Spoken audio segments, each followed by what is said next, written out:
since I am moving very quickly from activity to activity to keep my attention going, it can, emails can seem shorter. I think as a woman, people expect you to always ask about their children or bake them cookies or have all those social niceties that I don't think my male colleagues are expected to have. And when I just launch into an email with what I need, it lands on someone as being rude.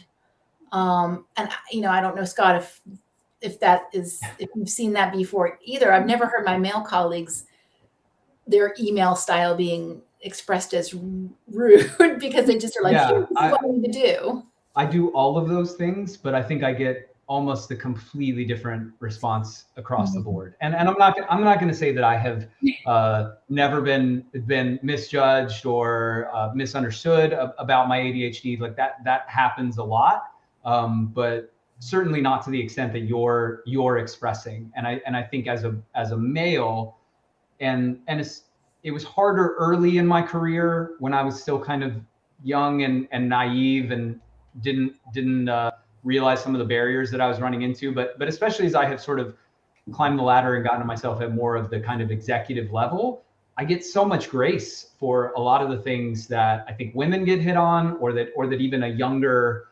less positioned person than where I am now. So, if I'm, a bit disorganized, it's, well, Scott's a visionary, he's moving in this way, he's a creative problem solver. He likes to tear things down to build them back up, which is not that half the time it's like, I don't know what I'm doing. I'm fighting my way through like anybody else. But what I hear from all the things that you're saying is I'm reflecting on my own experience, and that it is more times than most, I get the positive benefit of the doubt for doing the exact same things that you're talking about. I have never had my email communication referred to as rude.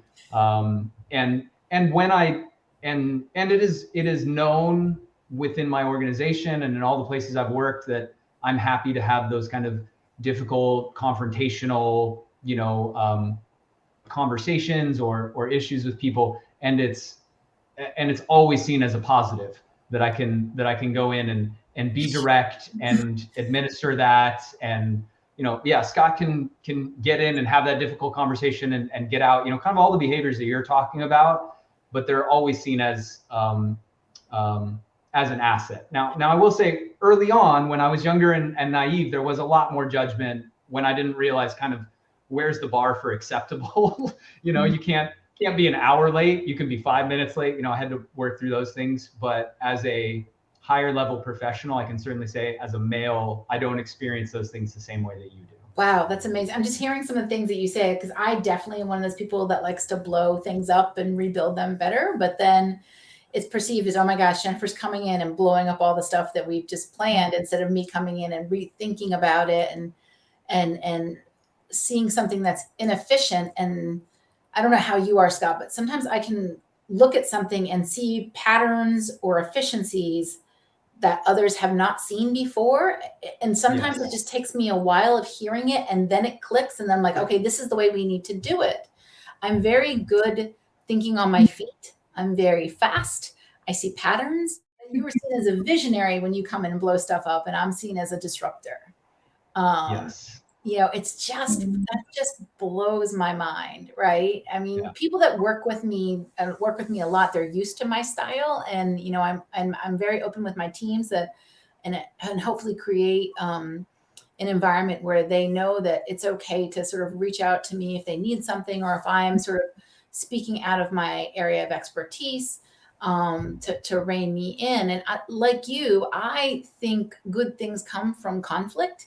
And I mean conflict and critique in the real meaning of that word, not being difficult to be difficult. But in science, we critique each other all the time. Like, it's just how science gets better.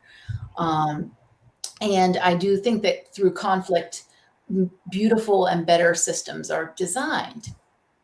But that also, as a woman, you're not supposed to be confrontational. You're not supposed to like conflict. You're not supposed to critique.